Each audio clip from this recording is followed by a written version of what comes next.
Muchas gracias, Lilia. Muy bien, que creo que tendría que complementar a Augusto Abelo sobre un tema que ha preparado también, así que si está a gusto, creo Ah, que está con problemas sí, de no, ay, acceso, pero espero podemos que no, porque él tiene demandar que ver a la la sala parte que de por favor soberanía. prepare algunas preguntas, algún comentario, algunos agregados. Hacemos esto porque necesitamos tener fundamentos suficientes como para poder enfrentar esta situación tan agresiva de parte de los partidos de la derecha que la han aprobado.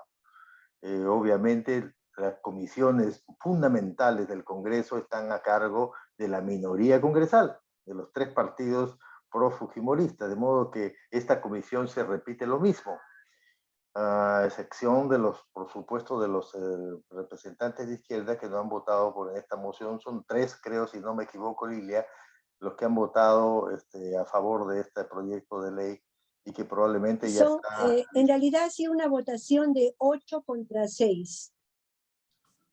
8 contra 6. 8 contra 6, la mayoría de Perú Libre y no me acuerdo qué otro más, pero en el caso de los 8 estaba Acción Popular, estaba básicamente el Fujimorismo, ¿no? Y Avanza País, creo.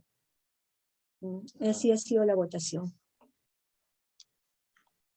Muy bien, ya estamos con Augusto en la sala, ¿no? Adelante, Augusto.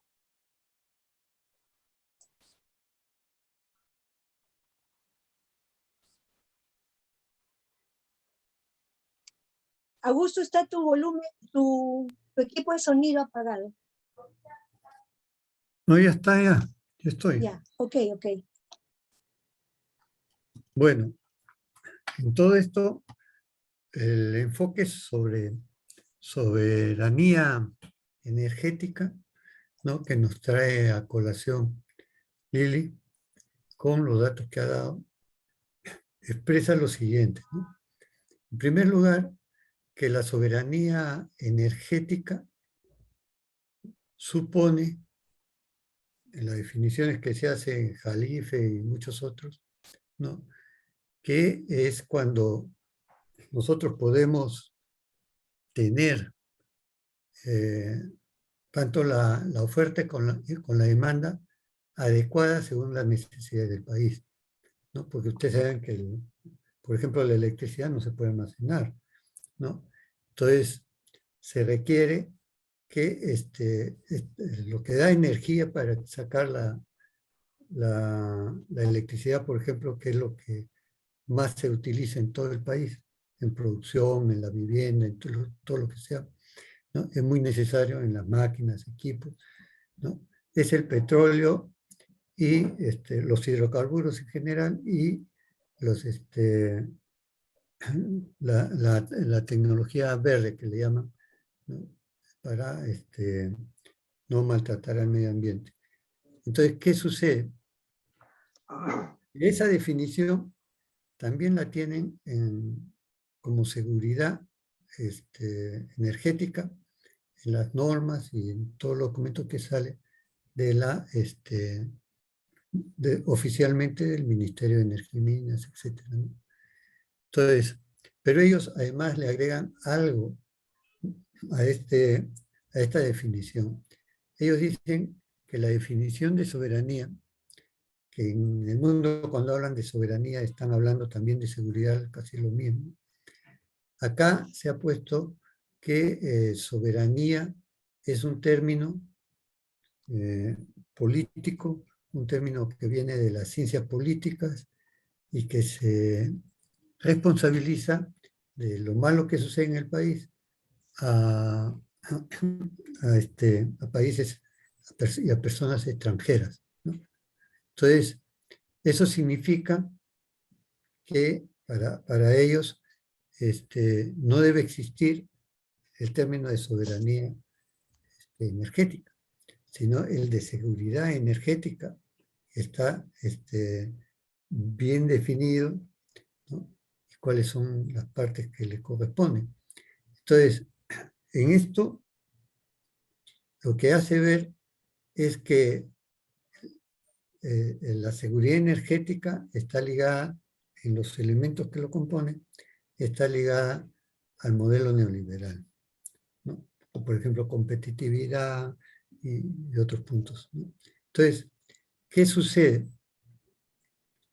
Que nosotros hemos perdido, con el modelo neoliberal, hemos perdido soberanía en muchas cosas. Y entonces, nuestras políticas estatales, nuestras políticas públicas para, para que el Estado pueda actuar en bien de la sociedad, están pues manipuladas en este mismo modelo, ¿no? En el modelo neoliberal. Y que, bueno, ustedes saben que toda la década del 80 fue para hacer ver que las empresas estatales no eran buenos administradores y que el mercado, en general hablan así, que el mercado sí es más eficiente, etcétera, etcétera, ¿no? Pero en realidad se refieren, pues, cuando dicen mercado se refieren solo a las empresas, que son las eficientes, ¿no? Entonces, por la ganancia, ¿no? Entonces, ahí hay una lucha que tiene que ver con, inclusive lo que está pasando en la guerra con Ucrania, de Rusia con Ucrania, ¿no? Es decir, lo que está viendo es que el modelo neoliberal está en crisis. Como está en crisis, tenemos un problema, ¿no? Ese problema es que nuestras decisiones ya están enmarcadas por ese modelo y que si ustedes ven los problemas que estamos viendo en estos momentos, no tenemos un problema fuerte de energía porque tenemos una red de energía eléctrica a nivel nacional, con excepción de algunos lugares en la selva, que todavía no llega, pero ya todo el país está en una red y hasta exportamos algo de electricidad. Pero el tema es no solamente pues la electricidad, es el producto ya de las energías que da el petróleo y las energías renovables, ¿no? Entonces, las decisiones que nosotros tenemos que estar tomando, prácticamente si ustedes ven cualquier intervención del Estado, es el privado el que tiene toda eh, todas las ventajas, ¿no? Frente a los consumidores, frente al propio país, ¿no? Entonces, el sector público prácticamente es servidor, pero no de la población en general, sino de las empresas. Y cuanto más grandes las empresas, más serviles se vuelven los empleados públicos. O los que toman las decisiones, con el perdón de los empleados públicos, los que toman las decisiones a altos niveles, ¿no? Entonces, los que generan las políticas públicas, ¿no? Amarradas a un modelo que está haciendo agua por todos lados, empezando por Estados Unidos mismo, ¿no? Y que puede llegarse hasta una guerra mundial solamente para que Estados Unidos pueda seguir siendo el dueño del mundo, ¿no? Y así, de alguna manera, seguir con eso. ¿Y por qué? ¿Por qué ahora con más fuerza? Porque su modelo se va al agua. Si el modelo neoliberal, que es lo mismo que decir capitalismo, se va al agua, el capitalismo va a entrar en una seria crisis, ¿no? O ya entró. Pero el modelo sí, definitivamente lo van a cambiar, ya lo ha dicho el Fondo Monetario Internacional. Entonces, para nosotros es clave tocar estos temas, tanto pues en seguridad alimentaria, que se llaman, ¿no? Y verlo con el enfoque de soberanía, ¿no? Porque eso significaría que el modelo neoliberal no solo que va a fracasar, o ya fracasó, mejor dicho, ¿no? Pero que hasta que lo cambien, van a tener que cambiar algunas cosas también en la Constitución, ¿no? Tenemos que cambiar, ya sabemos, los artículos 60, 61 y 62 de la Constitución. Entonces, sin esos cambios, prácticamente vamos a seguir en lo mismo. lo que se ha visto ahora y lo que hemos visto la vez pasada en cuanto a la agricultura, por ejemplo, ¿no? Que le faltaba, ¿cuál ha sido la bronca de los agricultores? Falta de fertilizantes, ¿no? Y entonces los fertilizantes también salen por a través de la refinería, en este caso que va a ser la de Talara, ¿no? Y que puede procesar ya nuestro propio petróleo, que es petróleo duro. Entonces, antes no se podía con la refinería antigua. Entonces, el presidente Castillo ha dicho bien que con la inauguración de la refinería de Talara empezamos a recuperar nuestra soberanía, por lo menos en el tema que estamos tocando ahora, la soberanía energética. Pero también probablemente vamos a tener nuestra soberanía en las decisiones que tomemos, lo que se va a fabricar en esa refinería. Y por lo tanto, entre ellos están los fertilizantes que tanto se requiere para la agricultura, ¿no? Y otros productos más, ¿no? Entonces, que ya no necesitaríamos importar. Entonces, eso es necesario tomarlo en cuenta porque políticamente es necesario ligar ya lo que pasa a nivel internacional, mundial, en este caso, con el Perú. Prácticamente tenemos nuestros propios problemas y nuestras propias características, pero ya el problema del petróleo, por ejemplo, y de la energía en general, es un problema mundial, ¿no? Unos tienen petróleo, otros no tienen, unos tienen cómo comprarlo, otros no tienen ni cómo comprarlo, ¿no? Los precios pues se disparan, son inestables, suben, bajan, ¿en función de qué? Que el modelo neoliberal básicamente es un modelo de especulación financiera, ¿no? Eso es, para eso se hizo. Y por eso tenemos a menos se decía el 1% de la población, por lo menos de Estados Unidos, ¿no? Que era hipermillonario, ¿no? Trillonarios ya son ahora. Y esos trillonarios son, o billonarios, como quieran llamarle, son el 10% del 1%, ¿no? Son como 40 nomás, creo. Entonces, en el mundo, ¿no? La mayoría está en Estados Unidos, por supuesto, ¿no? Entonces, ese es un tema muy fuerte. No se trata solo de que hay una constitución fujimorista, sino que es vital para nosotros, sea fujimorista o no, que tengamos que deshacernos por lo menos de esos 3 artículos que se mencionaron, 60, 61 y 62, pero que está ligado a algunas otras cosas que habría que ver, ¿no? Derechos y todo lo demás. Entonces, eso es un tema que sí, es cierto, debemos levantarlo como medida de lucha para que nuestra energía que nosotros necesitamos no vaya a verse comprometida por estos manejos que se están dando ahora, por ejemplo, a nivel mundial, ¿no?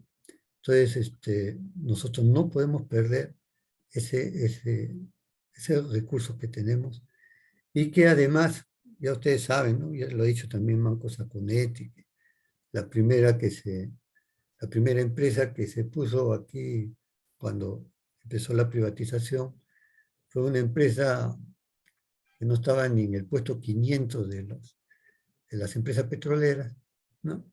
Una empresa argentina y después otra colombiana, ¿no? Esa colombiana ha mejorado, la argentina terminó vendiéndola, ¿no? Y bueno, hay un mejor operador, ¿no? De eso. Entonces, bueno, eso es lo que quería señalar como colofón. Muchas Muchas gracias, gracias. Augusto. Bueno, definitivamente tenemos que pensar en el petróleo. Tenemos, creo que todos los indican 1 o 2 décadas dependiendo todavía del petróleo. El gas todavía sigue siendo una esperanza que podemos tenerla, pero no tan pronto. para cambiar la matriz energética, de modo que el petróleo se convierte de todas maneras en un recurso estratégico para el país y definitivamente tenemos que defenderlo. Sobre todo ahora que está la crisis y están elevándose los precios y muchos de los sectores agrícolas dependen de la urea para desarrollar su producción, porque no hay una alternativa inmediata que se pueda trabajar en este aspecto. Entonces, no es un problema solamente del Perú. Yo creo que toda América Latina, todo el mundo en general está asegurando cómo trabajar su soberanía energética de alguna forma y manejando los negocios del petróleo en la mejor conveniencia posible. Hay un tiro y afloje y creo que la causa de todos los conflictos ahora se reducen a ello. ¿De qué manera manejar mejor los recursos energéticos? De modo que tenemos una gran tarea, una gran responsabilidad y el Congreso está haciendo su parte por parte de la derecha y tenemos la obligación de poder hacer conciencia respecto a este tema a toda la población y que, como decimos, ya reactivar lo que se llama una gran movilización por la defensa de nuestros recursos en general, porque también los recursos mineros tienen ese problema, tienen los recursos incluso agrícolas tienen ese problema. Entonces tenemos un esfuerzo muy grande para esto y gracias a ustedes por haber sintetizado estas referencias que son importantes para mantener viva y sobre todo con sustento las luchas sociales en esta perspectiva. Bueno, entre los comentarios adelante, los que quieran intervenir pues, respecto a agregar, sostener algunas ideas adicionales. Jorge. Adelante, Mario. Buenas noches. Realmente muy ilustrativo todo lo dicho tanto por Lilian como por Augusto. A lo que hay que integrar es a una visión de geopolítica, porque definitivamente los hidrocarburos en casos particulares y todas las otras fuentes de energía están en tensión. Y ahora con la guerra y con la forma intensa con que se están planteando las compras y las ventas en el mercado internacional, tiene que haber un impacto, pero ¿cuál es la función de un país? Entonces es asegurar una soberanía firme en cuanto a controlar todas las etapas del negocio. Y una de las claves, y se lo digo pues porque en la época de los 70 yo estaba en la universidad y la facultad en la UNI, la Facultad de Petróleo era una de las más pequeñas, votando, digamos, egresando a un promedio de 20 a 30 ingenieros petroleros, o sea, capacidad de creación propia, de manejo del negocio petrolero era casi ínfima en relación a lo que uno necesita. Y eso ha sido un efecto permanente entre los años, ¿sabes? Porque después me enteré de que se habían enviado a posgrados en recuperación secundaria y ternaria de hidrocarburos a Azerbaiyán. Y cuando regresaban, al Perú ni los contrataba. O sea, estábamos en la pérdida de capacidad de manejo técnico directo y también en la pérdida de capacidad de conocer el negocio, porque la forma de hacer negocio en petróleo es estar en el negocio. Y el Perú lamentablemente se ha evadido de eso. Entonces ahí tenemos un elemento que debería hacernos reflexionar en cuanto a nuestra creación de capacidad propia para manejar este tema. Y este es un tema que tiene muchas implicaciones. Está muy vinculado al tema económico. Y el tema económico fuerte en los campos financieros. Y entonces, ante una perspectiva de guerra de divisas, también hay que empezar a concebir esta forma del manejo de hidrocarburos, ¿no? Porque además nos hacemos famosos vendiendo hidrocarburos al mundo, no tenemos una buena capacidad de procesamiento y es un avance, por lo menos, de que tengamos una industria de Petroperú activando, por lo menos para hacer algo en ese sentido. No es suficiente, tendríamos que avanzar en bloque y de repente hacer algún tipo de acuerdos, si no OP o algo parecido, en donde como cartel pudiéramos presionar por mejores condiciones para nuestros propios hidrocarburos. Nosotros estamos vendiendo, por ejemplo, gas seco, gas húmedo, ¿y qué hacemos con el gas húmedo? Estamos regalando ahí, bueno, mucho del gas húmedo, o sea, el que tiene hidrocarburos pesados, se puede usar para subproductos. Y el gas seco, ¿no? Pues prácticamente es metano, ¿no? Entonces eso debería configurar una estructura de pensamiento geopolítico que tuviera una consecuencia en términos de capacidad propia, como lo mencioné, en términos de educación universitaria y preparación de gente, y también en nuestro manejo financiero económico, que de alguna manera también tiene que desmarcarse de este tema del patrón del petrodólar, ¿no? Ahí lo dejo, gracias. Muchas gracias, Mario. Adelante, siguiente. La palabra, caballero. Adelante, amigo. Ricardo, adelante. Buenas noches. Gracias, Jorge, te agradezco bastante.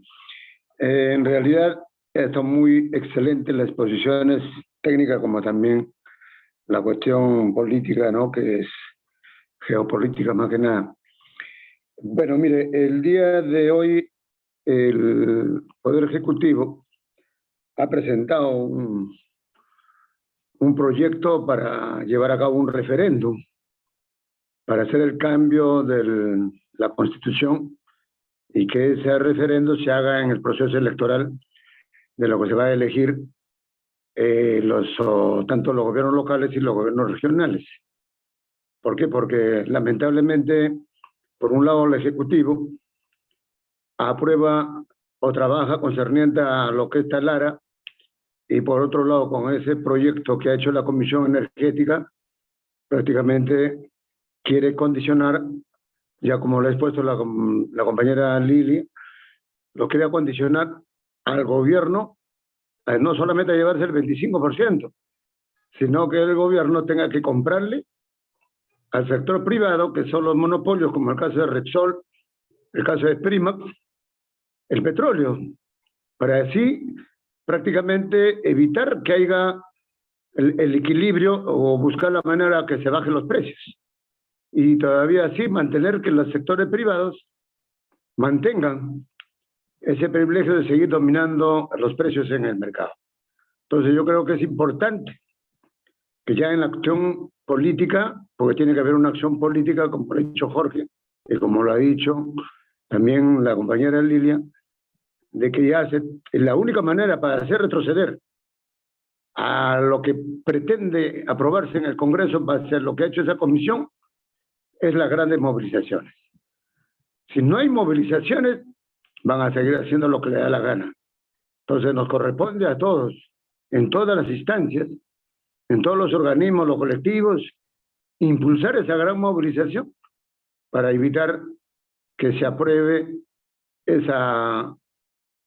¿cómo se llama? Esa ley, de que es una ley traidora, es una ley antipatriota, que va en contra de las grandes poblaciones de nuestro Perú y en contra de la soberanía. Bueno, con eso lo dejo, y más bien los felicito a los compañeros que han hecho una exposición muy didáctica en la parte técnica y en la parte política. Gracias. Muchas gracias, compañero. Adelante, Adolfo Granadino. Te escuchamos.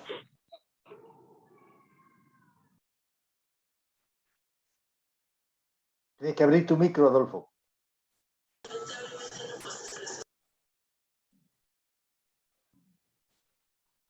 Ha estado muy interesante las exposiciones de ambos, tanto de Lilia como del otro compañero. Yo más bien quería referirme a algunos aspectos anecdóticos de esto. El primero, por ejemplo, referente a que cuando Velasco toma la Rey Pariñas, toma Talara, simultáneamente fue un operativo integral. También toman el edificio que está en la avenida Wilson, donde estaba la sede principal de la IPC, el edificio Ferrán.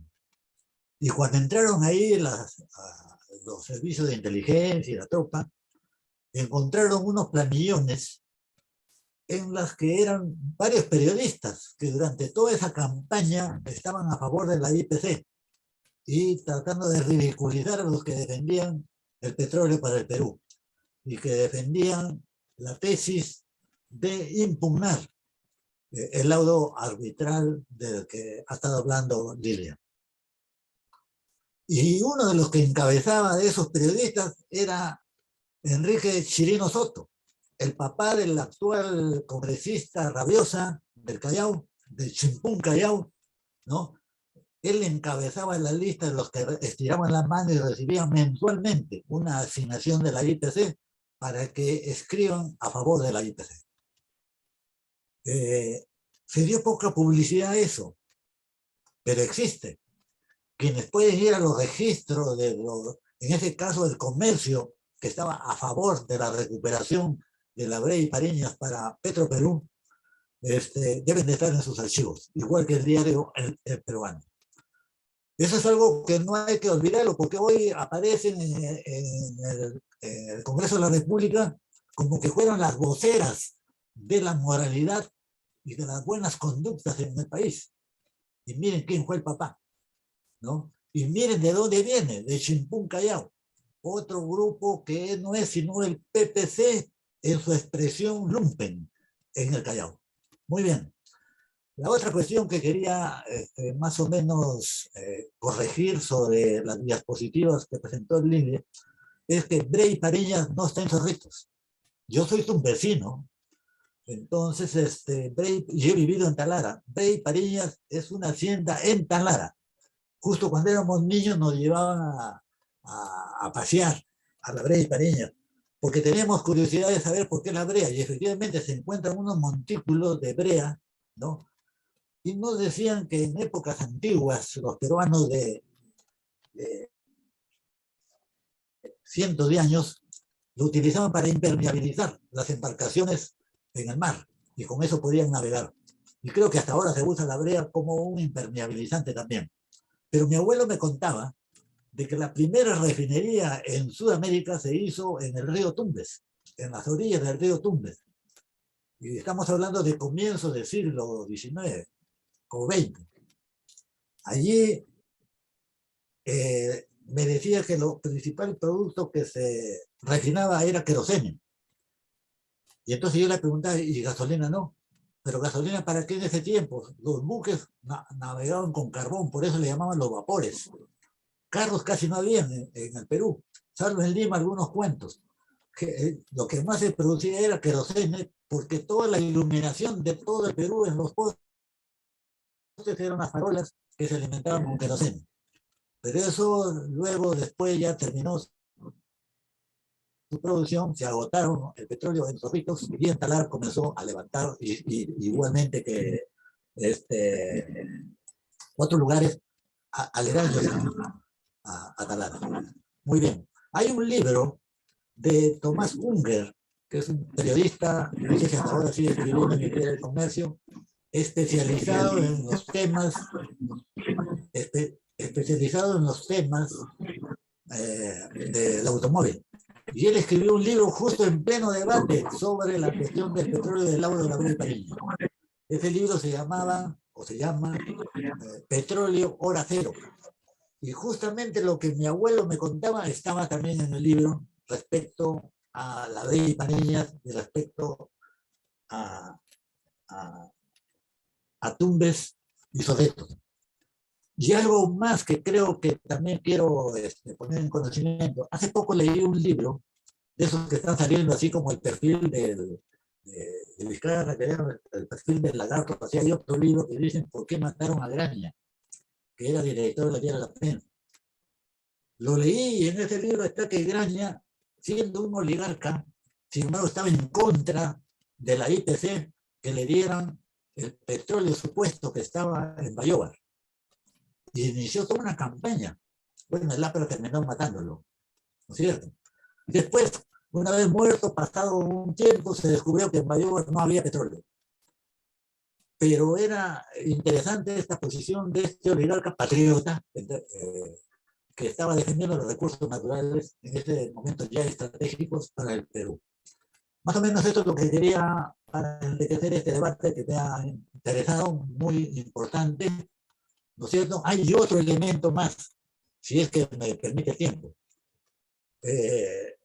Yo estaba en el Consejo Consultivo Laboral Andino a comienzos del siglo XXI y nos invitaron a un evento en Santa Cruz, en Bolivia, auspiciado por el gobierno español. Así que fuimos, el Consejo Consultivo Laboral Andino, y también el Consejo Consultivo Empresarial Andino, igual que los de Mercosur, también las mismas agrupaciones. Y ahí nos hospedamos en un hotel donde el día anterior había habido un evento muy importante de petroleros, de empresarios petroleros y de gas. Y ahí fue cuando descubrí el porqué. La Shell abandonó Camisea, porque a los petroleros, igual que la IPC, cuando descubren un pozo de petróleo, cuidan de que no haya una sobreoferta y se caiga el precio. Entonces, ocultan el descubrimiento a efecto de mantener el precio. Y eso pasó con el gas, porque Shell también tenía el control del gas en Bolivia y tenía el control del gas en Venezuela. Entonces, cuando yo llegué al hotel, había toda esa documentación. Pregunté al hotelero si yo podía coger, me dijo, si yo sé lo que quieran, me dice, porque lo vamos a agotar, porque ya no nos sirve nada, nos han llegado repleto de todo esto. Y me valió para tener más o menos un conocimiento respecto al por qué, porque yo tenía ese interrogante. ¿Por qué la Shell había abandonado el proyecto que descubrió de la brea, de Camisea, del gas de Camisea? Y lo recuerdo bien porque ese día, el primer día del evento que se hizo en un lugar muy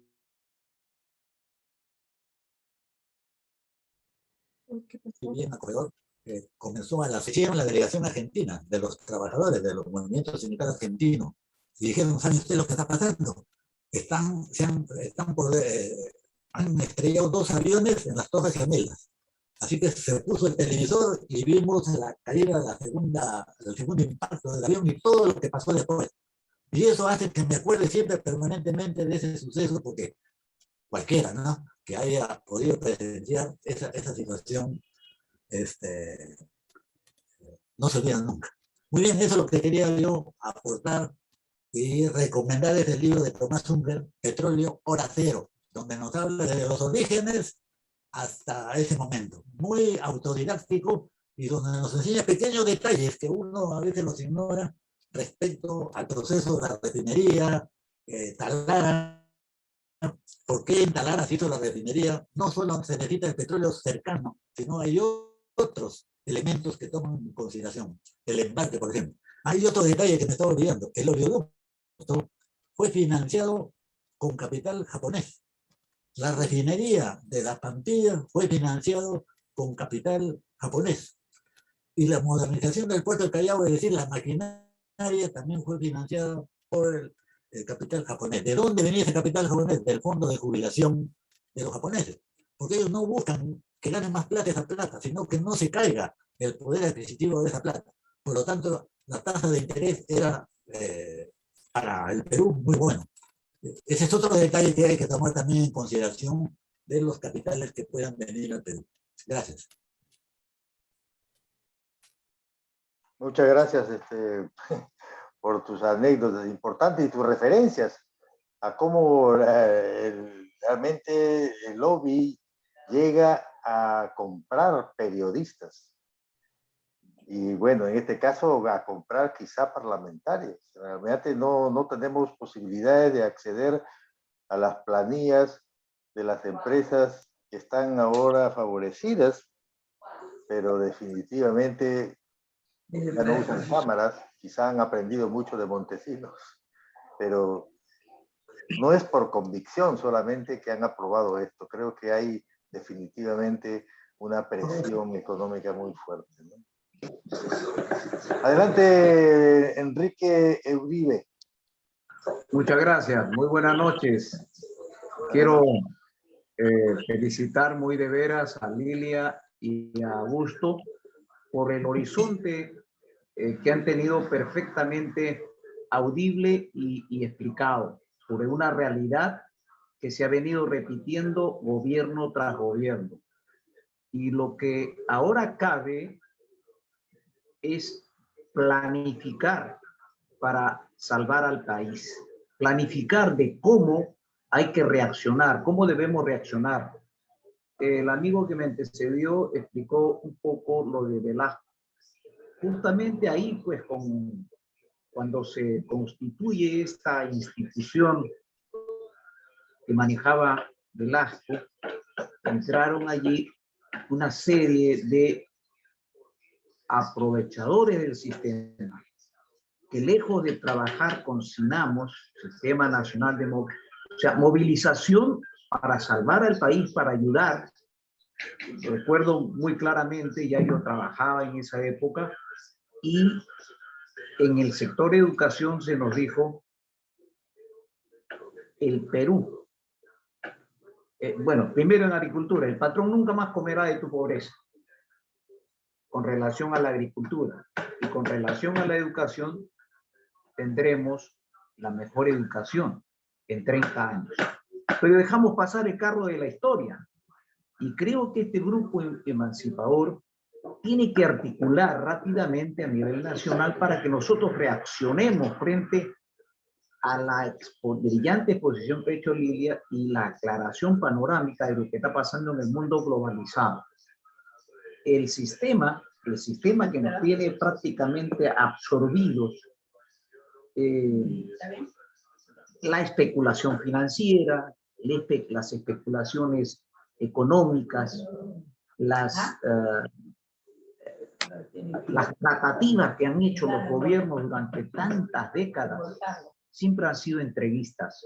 No tengo la menor duda de que de no actuar, de no reaccionar y de pretender echarle la culpa al gobierno o al presidente, hay todo un conglomerado para que no se descubra la verdad.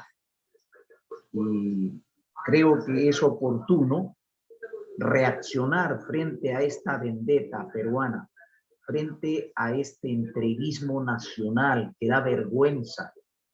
Tuve la oportunidad de conversar con Nayib Bukele cómo hacer, y él me dijo, la plata sobra cuando no se roba.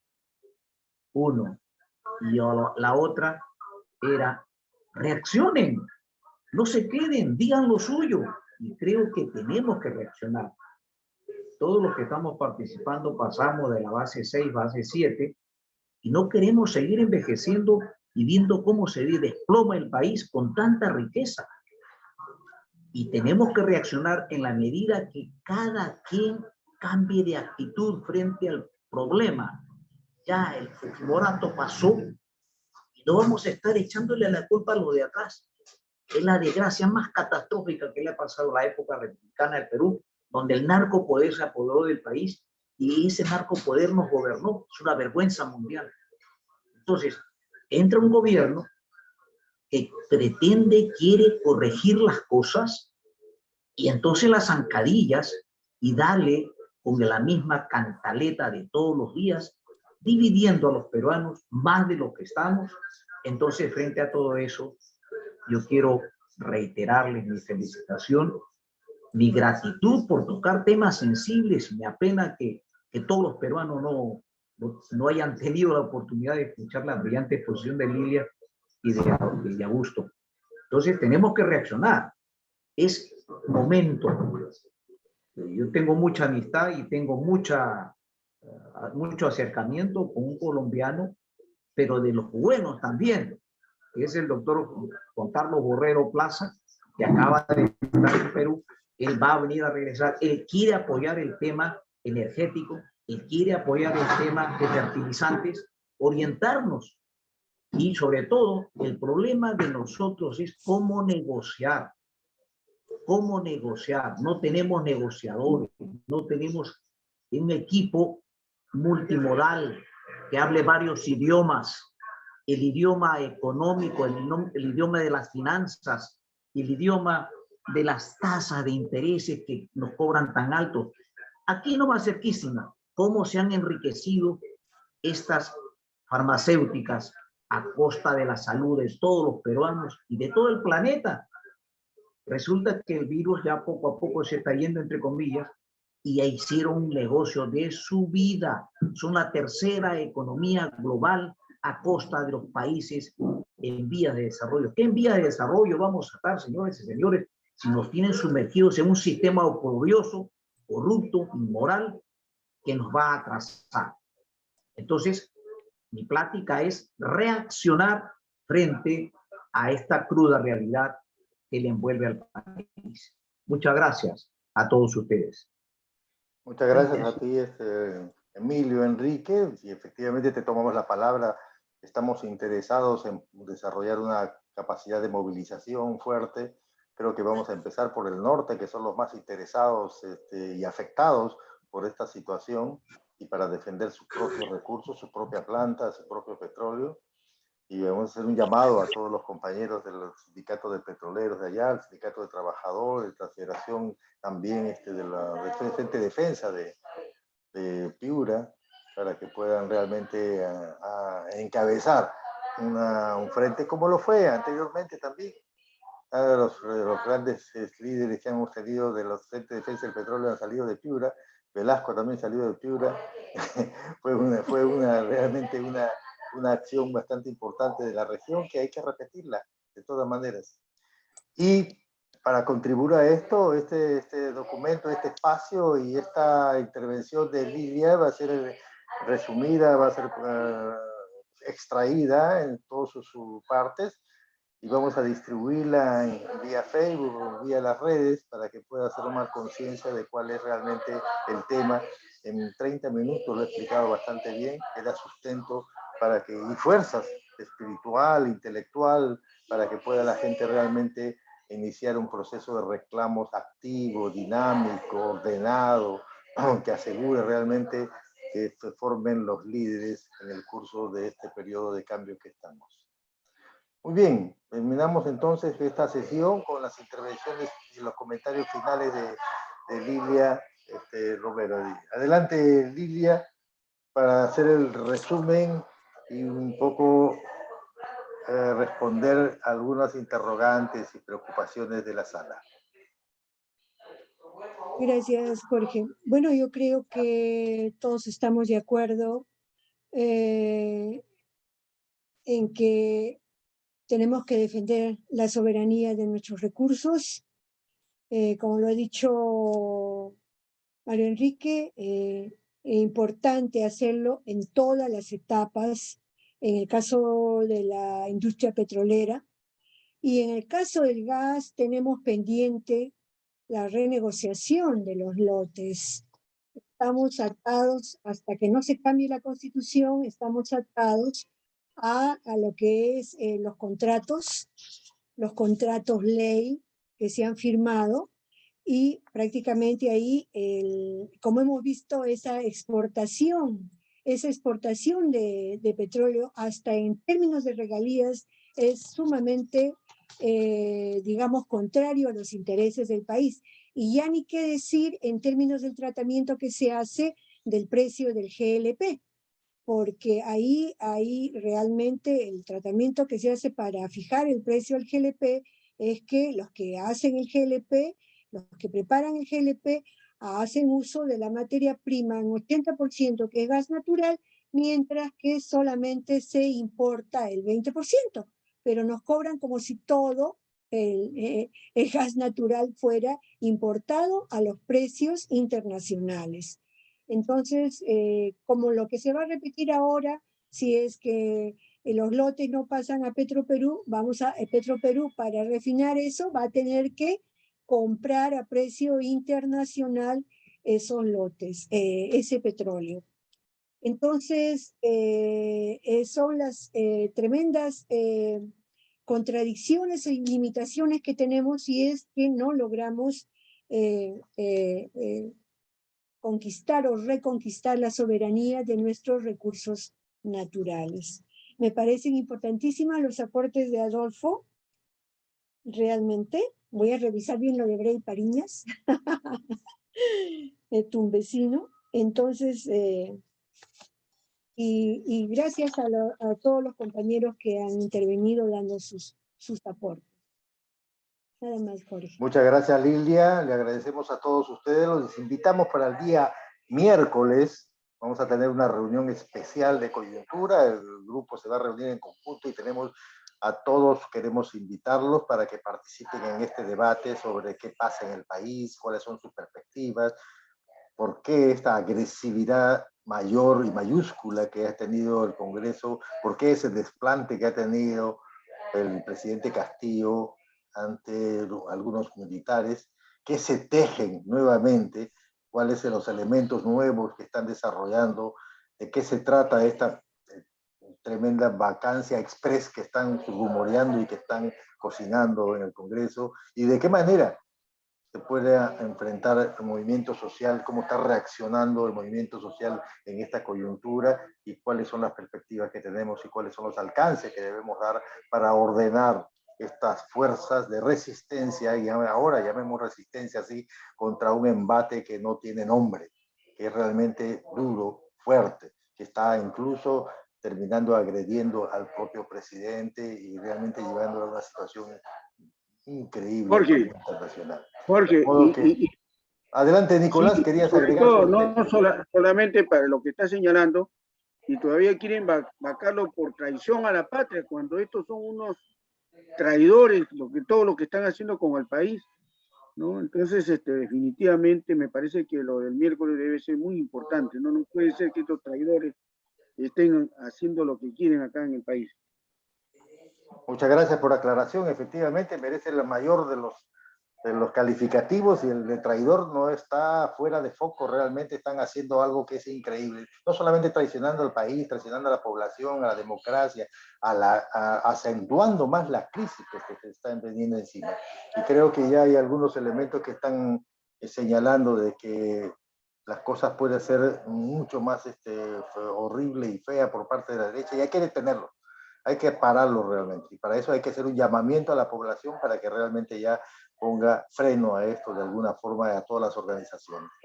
Muy bien, muchas gracias. Entonces hasta el miércoles, y también le anunciamos el día viernes estará el doctor Jorge Rendón Vázquez, porque él ha hecho una crítica al llamado código laboral, que en realidad quiere consolidar también las reformas laborales, las antirreformas laborales que el fujimorismo ha desarrollado durante las últimas décadas.